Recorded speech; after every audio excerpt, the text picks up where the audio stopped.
You can speak fluent Afrikaans, and you speak Afrikaans still with your mother.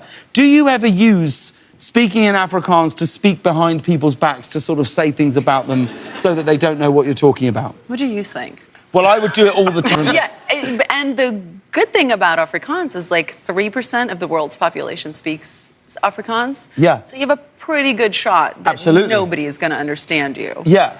So I took a flight to New York. It wasn't like we were in Africa No. or anywhere close. It was like New York. And this guy was very rude. He kind of like pushed, we were trying to get our luggage at the carousel. And my mom and I literally were just like ripping into him, thinking that he couldn't understand a word. And he just turned around and just looked at us. And he was like, "Ja, ek kan alles hoor wat julle sê, hoor."